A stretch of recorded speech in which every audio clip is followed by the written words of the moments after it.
Good morning Chirala.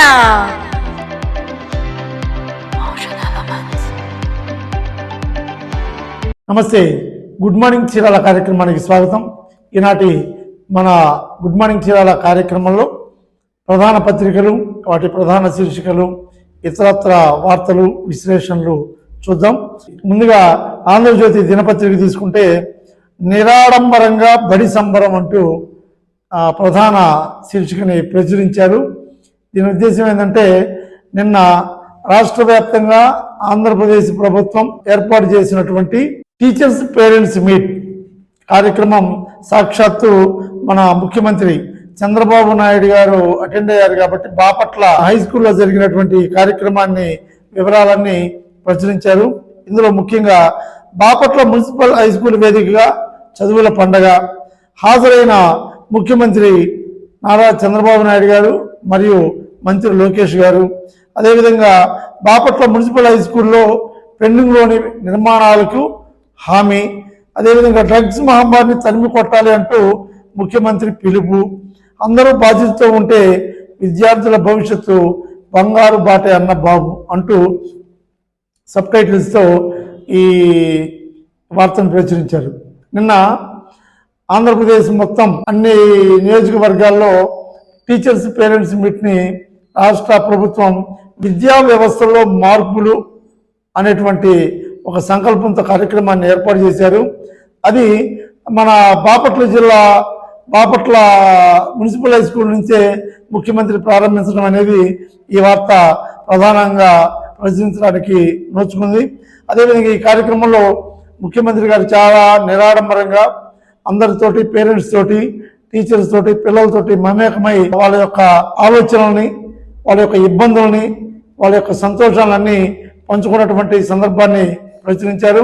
అంతేకాకుండా వాళ్ళతో కలిసి భోంచేస్తూ ఆయన పిల్లల భవిష్యత్తుకి ఎలాంటి నిర్ణయాలు తీసుకోవాలి, పిల్లలు ఈ డ్రగ్స్ మీద అవేర్నెస్ తీసుకురావాలి, అలాగే పిల్లలు ఈ సెల్ ఫోన్ లాంటివి కూడా వాడకూడదు, ఆ దశలో కూడా తల్లిదండ్రులు పిల్లల్ని ఒక కంట కనిపెట్టి ఉండాలి, ఇలాంటి విషయాలు చర్చించడంతో పాటు హై స్కూల్కి సంబంధించినటువంటి పెండింగ్లో ఉన్న బిల్డింగ్కి సంబంధించినటువంటి హామీని ఆయన ఇస్తూ మరి చక్కగా ఈ కార్యక్రమాన్ని పిల్లల భవితవ్యం కోసం విద్యా విధానంలో సమూలమైనటువంటి మార్పులు తీసుకొస్తామని చెప్పి ఆయన చెప్తున్నటువంటి విషయాన్ని, ఈ కార్యక్రమం మొత్తం మీద జరిగిన సందడిని అన్ని వివరిస్తూ ఈ వార్త రాశారు.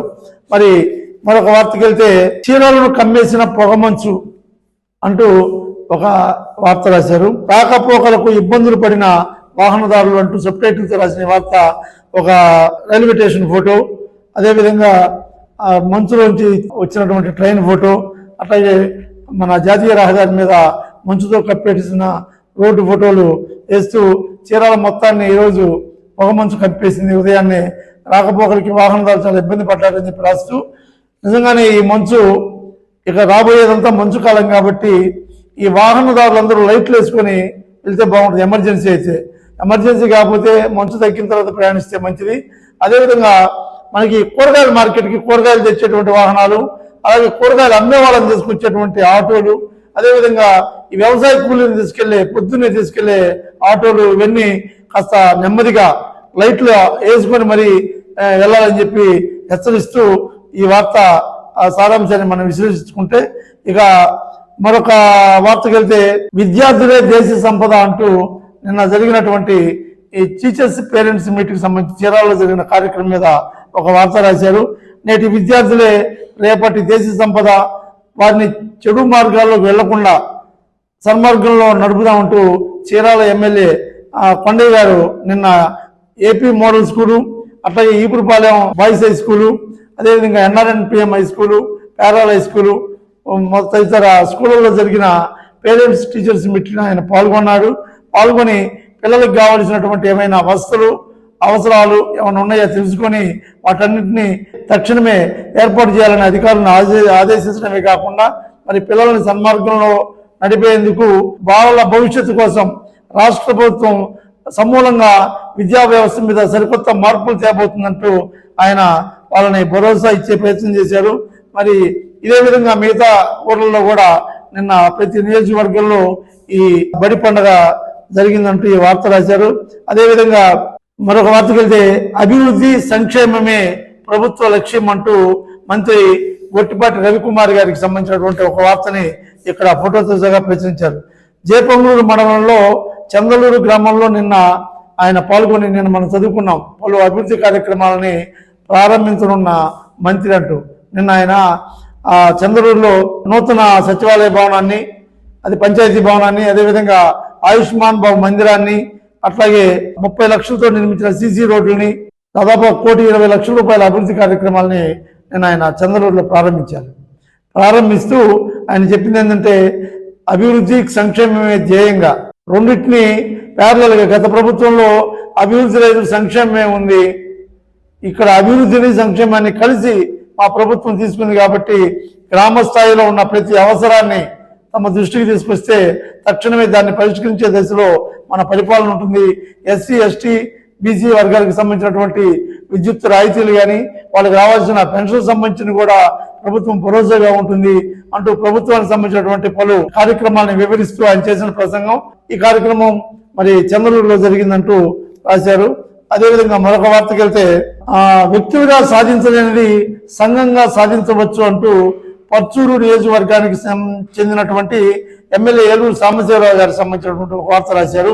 చినగంజాం మండలం పరిధిలో నిన్న దివ్యాంగుల వారోత్సవాలకు సంబంధించినటువంటి ఒక కార్యక్రమంలో ఆయన పాల్గొని దాదాపుగా 22 మంది దివ్యాంగుల గ్రూపులకు 30 లక్షల రూపాయల చెక్కులు, అదేవిధంగా 11 ట్రైల్ సైకిల్స్ ఆయన పంపిణీ చేశారు. ఈ కార్యక్రమానికి మాల కార్పొరేషన్ చైర్మన్ గారు పెద్దపూడి విజయ్ కుమార్తో కలిసి ఆయన పాల్గొని ఈ కార్యక్రమంలో ఆయన దాదాపుగా 30 లక్షల రూపాయల చెక్కులు, అదేవిధంగా 11 ట్రై సైకిల్స్ ఇస్తూ ఆయన మీరు ఇలా సంఘంగా ఏర్పడితేనే విజయాలు సాధించవచ్చు, వ్యక్తులుగా వెళ్తే పట్టించుకొని పరిస్థితి ఉంటుంది కాబట్టి మీ యొక్క సంఘాన్ని అభినందిస్తూ మరి ఇలాంటి ప్రతి విషయాన్ని ఐకమత్యంతో ఉంటే సాధించవచ్చు అని చెప్పేటువంటి ఆయన ప్రసంగం గురించి రాశారు.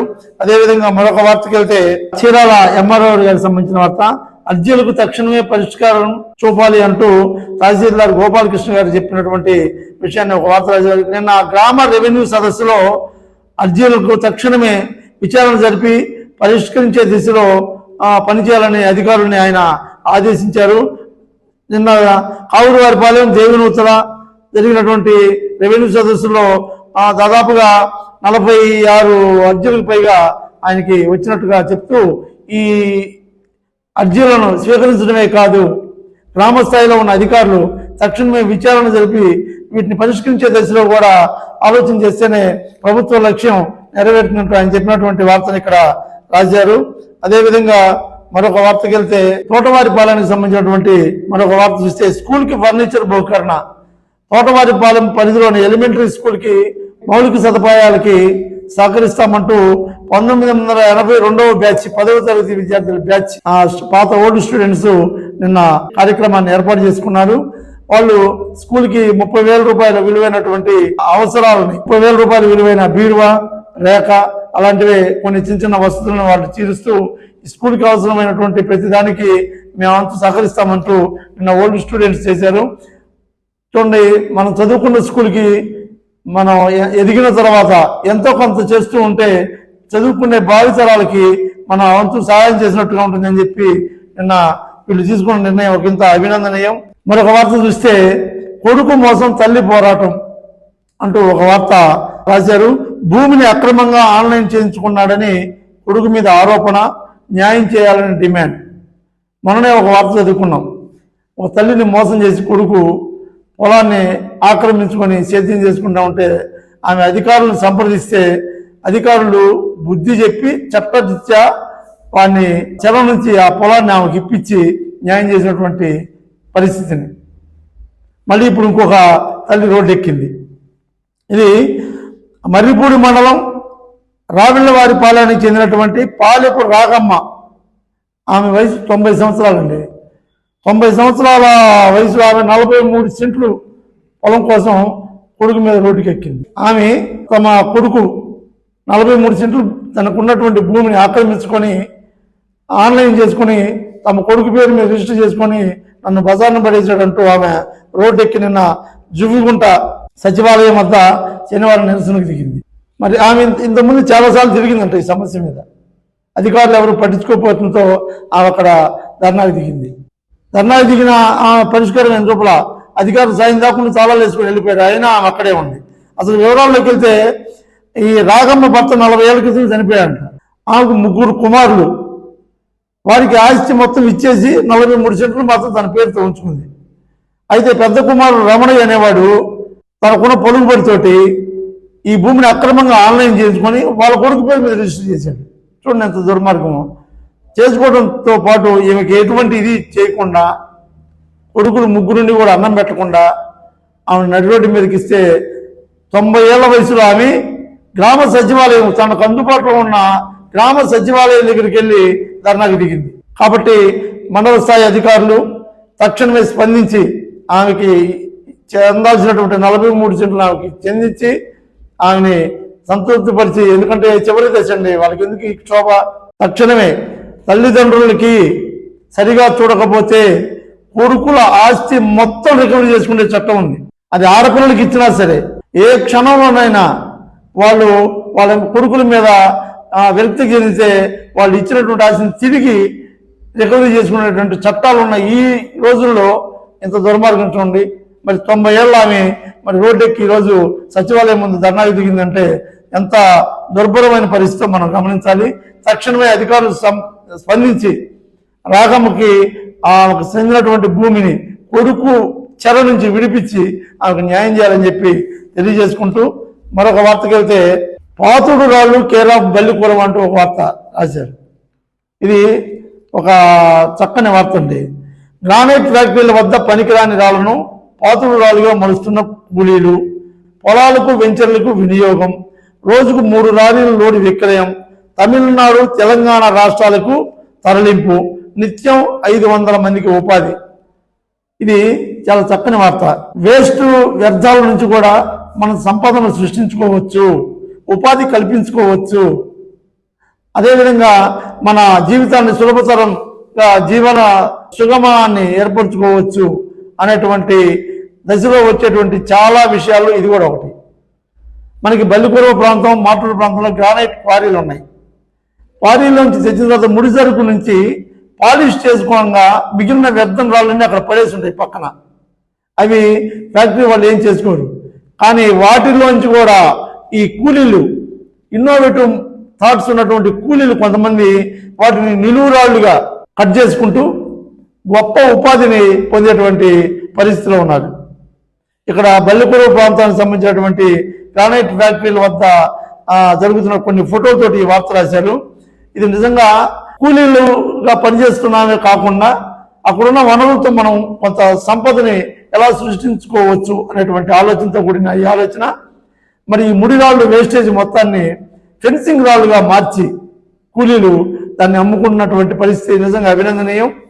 గ్రానైట్ యజమానులు కూడా ఈ రాళ్ళు మాకు వేస్ట్గా ఉండటమే మాకు అడ్డంగా ఉంటాయి అనే ఉద్దేశంతో మేము వాటిని కూలీలకి అప్పగిస్తున్నాం.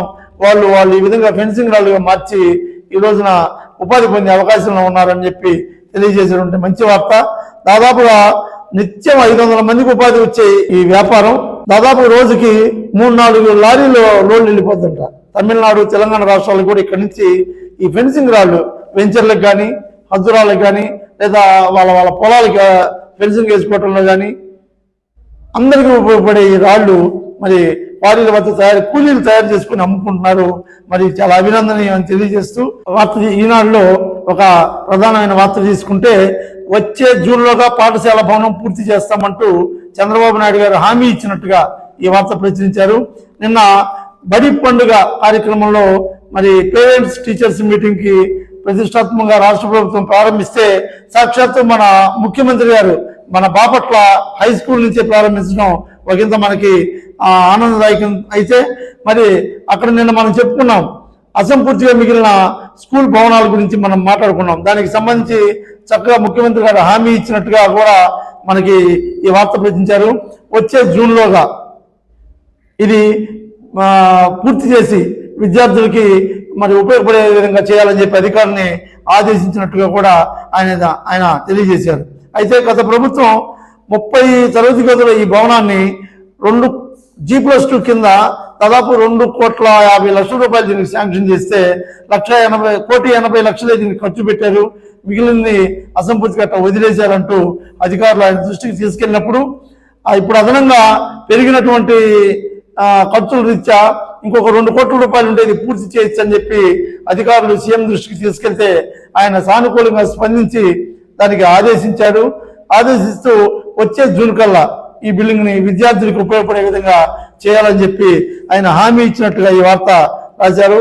ఇక ఈనాడులో ఇంకొక వార్తకి వెళ్తే యోగా విద్యార్థులకు మంత్రి ప్రశంస అంటూ ఒక వార్త రాశారు. మొన్న మనం చదువుకున్న చంద్రలూరుకు సంబంధించినటువంటి విద్యార్థులు యోగాలో జాతీయ స్థాయిలో ప్రతిభ కనపరిచారు 2 పిల్లలని.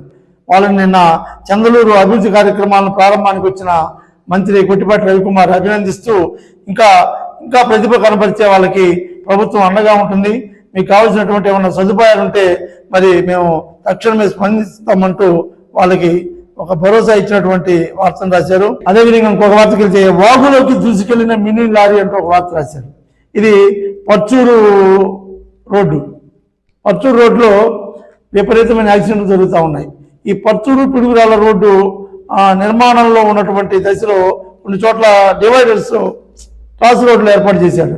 ఇవి అర్థం కానటువంటి కొంతమంది అత్యంత స్పీడ్గా వస్తూ సడన్ గా ఆపే పరిస్థితుల్లో లేదా అదుపు తప్పి మరి కాలంలోకి వెళ్తే వాహనాలు మనం 2-3 వార్తలు చదివాం. అట్లాగే నిన్న దాదాపుగా 3 లక్షల రూపాయలు విలువైన సరుకు తీసుకొని వేరుశెనగ ఆయిల్ తీసుకొని బస్తాలతో ఉన్న వ్యాను నేరుగా నీళ్ళలోకి వెళ్ళిపోయి మునిగిపోయింది. అంత వేగం అనవసరం. అట్లాగే ఈ రోడ్డు పనులు చేసే వాళ్ళు కూడా సిగ్నల్స్ పెట్టాలి. ఈ సిగ్నల్స్ లేకపోవడం వల్లే ఇలాంటి ప్రమాదాలు జరుగుతున్నాయంటే మరి వాళ్ళు ఎందుకు పట్టించుకోవట్లేదు అర్థం కావట్లేదు. అదేవిధంగా డ్రైవర్లు కూడా ఎర్లీ మార్నింగ్ ఇట్లా మంచు రోజులు ఉన్నాయి కాబట్టి అప్రమత్తంగా మరి ప్రయాణం చేస్తే మనిషి ప్రమాదం తప్పింది, ముందు అంతవరకు సంతోషం. కాబట్టి జాగ్రత్తగా ఉండాలని చెప్పి తెలియజేసుకుంటూ మరి ఇంకొక వార్తకి వెళ్తే అద్దంకి ఆర్టీసీ బస్టాండ్లోకి వెళ్ళేది ఎలా అంటూ ఒక వార్త రాశారు. అద్దంకి బస్టాండ్లోకి వెళ్ళే దారి ఎత్తుపల్లాల ప్రయాణికులను ఇబ్బంది కలిగిస్తూ చండాలంగా ఉందండి. పగిలిపోయి దాదాపుగా మనం అనుకున్నాం అది ఎప్పుడో దాదాపు 40 ఏళ్ల క్రితం కట్టిన బస్టాండ్ అది. బస్టాండ్ ఎట్లు బాగు చేయట్లా, ఆ బస్సులు రోడ్లన్నా బాగు రోజు వెళ్ళాలి కదా. కాబట్టి తక్షణమే ఈ విషయమై సంబంధించిన అధికారులు స్పందించి ఆర్టీసీ బస్టాండ్ లోపలికి వెళ్ళేటువంటి బయటకు వచ్చే దారిని చండాలమైన నీళ్ళన్నీ ఆగి ఉంటాయి ఆ గుంటల్లో. అవే బస్సులు వెళ్తూ ఉంటే నీళ్లు చింది మనుషుల మీద పడుతుంటాయి, వాటిలో దోమలు గేమలు చేరుతూ ఉంటాయి, చండాలమైన దుర్గంధం. తక్షణమే ఈ అద్దంకి ఆర్టీసీ బస్టాండ్ పరిసర ప్రాంతాలని నిధులు కేటాయించి బాగు చేయాలని చెప్పి మరి కోరుకుంటూ ఈనాడులో మరొక వార్తకి వెళ్తే ఇది చాలా అప్రమత్తంగా ప్రజలు ఉండాల్సినటువంటి ఒక సైబర్ నేరాలకు సంబంధించినటువంటి వార్త. అప్రమత్తతతో కష్టార్జితం కాపాడుకున్నారు అంటూ ఒక వార్త రాశారు. విజయవాడలో ఒక 3 డిజిటల్ అరెస్ట్ బెదిరింపులు, సుప్రీంకోర్టు పేరు మీద నకిలీ అరెస్ట్ వారెంట్లు, తప్పించుకుని పోలీసులకు ఫిర్యాదు చేసిన బాధితులు. ఇది చాలా అందరూ అవగాహనతో తెలుసుకోవాల్సినటువంటి వార్త. ఈ వార్త వివరాల్లోకి వెళ్తే విజయవాడలో జరిగిన ఇన్సిడెంట్ ఇట్లా అన్ని ప్రాంతాల్లో కూడా జరుగుతాయి. మేము సిబిఐ వాళ్ళమే అంటూ ఫోన్లు వస్తాయి, వీడియో కాళ్ళు, మామూలు కాళ్ళు. ఏంది అని అడిగామనుకోండి, ఫర్ ఎగ్జాంపుల్ నిన్న విజయవాడలో జరిగిన 3 సంఘటనలు మనకి ఇక్కడ రాశారు. ఒక మహిళకి ఫోన్ చేసి వాళ్ళ పాప పేరు, ఆధార్ నెంబరు అన్నీ చెప్తూ మేము సిబిఐ వాళ్ళమి, మీ అమ్మాయి డ్రగ్స్ కేసులో నిందితురాలు, డ్రగ్స్ వాడుతున్నట్టుగా తేలింది, మీ అమ్మాయికి సెక్షన్లు అన్నీ చెప్తూ దాదాపు 5 లక్షల జరిమానాతో పాటు దాదాపు 3 నుంచి 7 సంవత్సరాల దాకా జైలు శిక్ష కూడా పడుతుందని బెదిరించే ఒక ఫోన్ కాల్ వచ్చింది. చూడండి, తల్లిదండ్రులు పిల్లల మధ్య ఎంత అగాధం ఏర్పడిద్దో, ఎంత అనుమానం ఏర్పడిద్దో, అసలు ఎంత అలజడికి గురి అవుతారో. అలాగే ఎలక్ట్రికల్ ఏఈ గారికి ఒక ఆయనకు ఫోన్ వచ్చింది, మీ అబ్బాయికి డ్రగ్స్ తో సంబంధాలు ఉన్నాయి, డ్రగ్స్ కేసులో ఉన్నాడు మీ అబ్బాయి, పలానా సైబర్ నేరలో కూడా ముద్దాయి అంటూ అబ్బాయి పేరు, ఆధార్ నెంబర్లు అన్నీ చెప్తూ వీడియో కాల్ చేసి మేము ఆ వాతావరణం చూపిస్తూ కనీసం 5,000 ఉన్న అకౌంట్లో వేయండి మాకు అని అడుక్కునే పరిస్థితి దాకా వచ్చాడు ఇంత సెట్టింగ్తో. అదేవిధంగా మరొక ప్రముఖ వ్యక్తికి ఫోన్ చేసి మీ అబ్బాయి సైబర్ నేరంలో ఉన్నాడు, మా దగ్గర అన్ని ఆధారాలతో ఉన్నాయి, కాబట్టి మీరు మీ అబ్బాయిని తీసుకొస్తారా లేదా పలానా అమౌంట్ వేస్తారా ఈ విధంగా బెదిరింపు కాల్స్ వస్తా ఉన్నాయి అని చెప్పి ఫిర్యాదులు వచ్చింది. దీనికి పోలీసు వారు ఏమో హెచ్చరిస్తున్నారంటే, ఇలాంటి కాల్స్ వచ్చినప్పుడు ఫోన్ స్విచ్ ఆఫ్ చేసి వెంటనే టెన్షన్ గురి కావద్దు, ఎటువంటి టెన్షన్ గురి కావద్దు, పిల్లలతో ఎటువంటి వాగ్వాదాలు చేయొద్దు, ఇవన్నీ ఫేక్ కాల్స్. సైబర్ నేరగాళ్ళు ఎత్తే రకరకాల అవతారాల్లో ఇదొకటి. అసలు డిజిటల్ అరెస్టులు అనేటువంటి ప్రక్రియ లేదని చెప్పి మనకి అధికారులు చెప్తూ, ఇలాంటి ఫేక్ కాల్స్ వచ్చినప్పుడు తక్షణమే ఫోన్ స్విచ్ ఆఫ్ చేసి భయపడమాకండి, సంబంధించిన దగ్గరలో ఉన్న పోలీస్ స్టేషన్కి వెళ్ళి కంప్లైంట్ చేసినట్లయితే వీటి బారి నుంచి బయటపడొచ్చంటూ చక్కని అవగాహనతో కూడిన ఈ వార్త మరి అందరూ తెలుసుకోవాలి. ఇక సాక్షి పేపర్ చూస్తే శ్మశానంలో నరకం అంటూ ఒక వార్తని ఇక్కడ రాశారు. ఇది చిల్ల చెట్లలో శ్మశాన వాటికలు, రహదారి వసతి లేక అవస్థలు, శవం మోసుకెళ్లాలంటే నరకమే, పట్టించుకొని పాలకులు అధికారులు అంటూ ఇక్కడ వల్లికురవ, విశ్వేశ్వరం అట్లా కొన్ని 4-5 పంచాయతీలకు సంబంధించినటువంటి శ్మశాన వాటికల గురించి వార్త రాస్తూ శ్మశాన వాటికల్ని ఆధునీకరణ చేయాల్సే అవసరాన్ని గురించి వార్త రాశారు. భయంకరమైన చిల్ల చెట్లు, ఆ శ్మశానం బాడీ తీసుకెళ్లాలంటేనే అసలు వెళ్ళే పరిస్థితి లేనటువంటి దుర్భరమైనటువంటి పరిస్థితి. అక్కడ చనిపోయిన విషయం ఏమో కానీ అది చూస్తే భయానకాన్ని కలిగించేటువంటి పరిస్థితి. కాబట్టి తక్షణమే ఈ శ్మశాన వాటికల ఆధునీకరణకి సంబంధించిన అధికారులు చొరవ చూపి ప్రభుత్వం దృష్టికి తీసుకెళ్లి నిధులు కేటాయించి వాటిని బాగు చేయాలి. అంతేకాకుండా ఇందులో మరొక విషయం ఉందండి. ప్రతి మనిషి చివరి మజిలీ శ్మశానం. దీనికి ప్రభుత్వం డబ్బులు ఇస్తేనే మనం బాగు చేసుకోవాలంటుంది. ఏదైనా నిర్మాణాలు అదేవిధంగా వసతులు అయితే ఓకే, ఈ చిన్న చెట్లు కూడా గవర్నమెంట్ డబ్బులు ఇవ్వాలా? ఊళ్ళో యువకులు ఏం చేస్తున్నారు, పెద్దలు ఏం చేస్తున్నారు? ఏ ఊరి శ్మశాన వాటికి ఆ ఊరి పెద్దలు యూత్ అందరూ కలిసి మరి బాగు చేసుకుంటే ఎంతసేపు అండి నీట్గా. దీన్ని కూడా ప్రభుత్వానికి చెప్పటాలు, ప్రభుత్వం నిధులు కేటాయించలేదంటారు. ఏదైనా నిర్మాణపరమైనటువంటి అంశాలు ఉంటే ప్రభుత్వాన్ని అడగాలి. చిన్న చెట్లు తొలగించాలి, రోడ్లు బాగు చేసుకోవాలి, ఆ చండాలమైనటువంటి ఈ చెత్తా చెదారాన్ని క్లీన్ చేయాలి. ఇవి కూడా మన ప్రభుత్వం దృష్టికి తీసుకొచ్చే పరిస్థితుల్లో నుండి గ్రామంలో యువత పెద్దలు ఈ ఆలోచన చేసి ఏ ఊర్లు కా ఊర్లో శ్మశాన వాటికలు తమ మేరకు బాగు చేసుకుంటే తమ మించిన దాన్ని అధికారుల దృష్టికి తీసుకెళ్తే బాగుంటుందని తెలియజేస్తూ ఇంకొక వార్త చూస్తే ఇది మన విద్యుత్ శాఖ మంత్రి గొట్టిపాటి రవికుమార్ గారి నియోజకవర్గం మండల కేంద్రంలో వచ్చిన వార్త. విద్యుత్ ఛార్జీల పెంపుతో కూటమి మోసం అంటూ మరి అద్దంకిలో ధర్నా చేసినటువంటి ఒక వార్త. సిపిఎం పార్టీ ఆధ్వర్యంలో జరిగినటువంటి ఈ కార్యక్రమంలో తంగిరాల వెంకటేశ్వర్లు అనేటువంటి ఒక నాయకులు తదితర నాయకుల ఆధ్వర్యంలో ఈ ధర్నా నిర్వహించారు. ప్రభుత్వం ఎన్నికలకు ముందు చేసిన వాగ్దానాన్ని తొంగలోకి తొక్కి విపరీతమైనటువంటి విద్యుత్ వసూళ్లకి పాల్పడుతుంది, ప్రజల్ని మోసం చేస్తుందంటూ ఈ సిపిఎం ఆధ్వర్యంలో కొందరు వ్యక్తులు మాట్లాడారు. ఈ ప్రీపెయిడ్ సర్వీస్ అంటూ మీటర్లను పెడుతున్నారు. స్మార్ట్ మీటర్ల ద్వారా ఈ ప్రీపెయిడ్ మీటర్ల ద్వారా దారుణమైనటువంటి నష్టాలని మరి వ్యాపారస్తులు కానీ సంబంధించిన వాళ్ళు ఎదుర్కోవాల్సి వస్తుంది. తక్షణమే పట్టణంలో బిగించినటువంటి ఈ ప్రీపెయిడ్ స్మార్ట్ మీటర్లను తీసేయాలంటూ కూడా వాళ్ళు ధర్నా చేశారు. మరి ప్రభుత్వం ఒక నిర్ణయం తీసుకుందంటే అందులో ఏదో ఒక ప్రజల సౌలభ్యము ప్రభుత్వ ఆదాయం రెండు చూస్తుంది. అది మరీ భారమయంగా ఉన్నప్పుడు ఇలాంటి నాయకులు గళమెత్తారు. కాబట్టి సాధ్యాలు ఏదో పరిశీలించి ఇలాంటి వాటికి తావు లేకుండా ప్రభుత్వం నడుచుకోవాలని తెలియజేస్తూ ఇక సాక్షిలో మరొక వార్తకి వెళ్తే వేటపాలెం మండలం వివేకానంద కాలనీకి సంబంధించినటువంటి వార్త. ఇది వివేకానంద కాలనీ అంటే గతంలో మన ఆమంచి కృష్ణమోహన్ గారు ఎమ్మెల్యేగా ఉన్నప్పుడు మున్సిపాలిటీకి సంబంధించినటువంటి అర్బన్ హౌసింగ్ స్కీమ్లో దాదాపు 1000 మందికి పైగా ఇల్లు కట్టడం జరిగింది. దాని పేరు వివేకానంద కాలనీ పెట్టడం జరిగింది. అయితే చాలా మంది లబ్ధిదారులు అందులో నివాసాలు ఉంటా ఉన్నారు. ఆ మెయిన్ రోడ్డు ఒకటి సిమెంట్ రోడ్డు వేశారు. తర్వాత వచ్చిన పాలకులన్నీ దాన్ని తొంగలో దొక్కేశారు. అక్కడ వాటర్ అంతా పొల్యూషన్, రోడ్లన్నీ దారుణమైనటువంటి గుంటలు, నీళ్లు నిలబడి పురుగులు దోమలు వచ్చేటువంటి పరిస్థితి, జబ్బులు బారిన పడుతున్నారు. చక్కగా మంచి ఉద్దేశంతో ఏర్పాటు చేసినటువంటి ఈ యొక్క వివేకానంద కాలనీని ప్రజలు నమ్మి వచ్చి అక్కడ నివాసాలు ఉంటున్నారు. కాబట్టి తక్షణమే ప్రభుత్వం చర్యలు తీసుకొని చల్లారెడ్డిపాలెం పంచాయతీ కాబట్టి పంచాయతీ అధికారులు దృష్టి సారించి వీటిని బాగు చేసే దశలో నిర్ణయాలు తీసుకోవడమే కాకుండా రోడ్లు నిర్మాణ దశలో కూడా ఆలోచించాలని చెప్పి ప్రజల తరఫున కోరుతూ, మరి సెక్రటరీ రామ్మోహన్ రావు గారు ఇచ్చిన వివరణ ఏంటంటే నిధులు లేవు కాబట్టి దాన్ని ఏం చేయలేకపోతున్నాం, మరి నిధులు రాగానే ఆ పని చూస్తామంటూ మామూలుగా చెప్పినట్టుగానే చెప్పారు.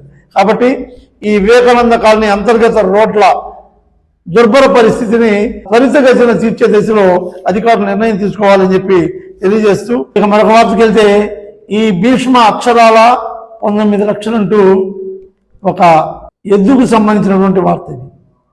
దాదాపు ఒంగోలు జాతికి చెందిన గిత్త పేరు భీష్మ. ఇది బరిలో దిగితే ప్రత్యర్థుల ఎద్దులని బలాదుడంట. ఈ బండలాగుల్లో పందాలు దీనికి సాటి ఇంకోటి లేదంటూ దాని గురించి గొప్పగా రాసుకొచ్చినటువంటి ఈ వార్తలో ముఖ్యమైన అంశం ఏంటంటే, ఇది పల్నాడు జిల్లా నాదెండ్ల గ్రామానికి చెందిన సురేంద్రబాబు శేఖర్ అనే వాళ్ళు దీన్ని పెంచుకుంటా ఉన్నారు. ఇప్పుడు దీన్ని రాష్ట్ర వ్యాప్తంగా ఎన్నో ప్రైజులు గెలుచుకుంది, ఎంతో రివార్డులు పొందినటువంటి ఈ ఎద్దుని అనంతపురం జిల్లాకు చెందినటువంటి రైతు షేక్ మహబూబ్ బాషా ఆయన 19,116,116కి దీన్ని పర్చేజ్ చేశాడంట. చూడండి మరి ఆ ఎద్దు ఎంత డిమాండ్, ఆ ఫోటోతో సగా రాశారు. ఈ భీష్మ అక్షరాల 19 లక్షలంటూ ఈ వార్త. అంటే ఎద్దులకి ఎంత డిమాండ్, రైతుల యొక్క ప్రేమకి ఎద్దులకి ఎంతైనా వెలకడతారు. ఎద్దుల మీద రైతులకు ఉండే ప్రేమ ఎలాంటిదో తెలిపేటువంటి వార్త. ఇవి వార్తలు. ఇక ఇది ఈనాటి గుడ్ మార్నింగ్ చీరాల కార్యక్రమం. రేపటి గుడ్ మార్నింగ్ చీరాల కార్యక్రమంలో మళ్ళీ కలుద్దాం. Thank you very much. Good morning Chirala.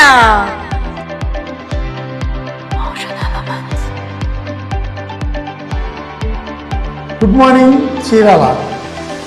Chirala, Pachuru, Addanki తదితర ప్రాంతాలలో ఏం జరుగుతుంది, ఏ న్యూస్ పేపర్లో ఏమి ప్రచురించారు, ఎక్కడెక్కడ ఈరోజు ఏ కార్యక్రమాలు జరుగుతున్నాయి, ఏ న్యూస్ పేపర్ దేనికి ప్రయారిటీ ఇచ్చింది తదితర అంశాలను ప్రతిరోజు మీ దృష్టికి తీసుకొచ్చే ఏకైక కార్యక్రమం గుడ్ మార్నింగ్ చీరాల.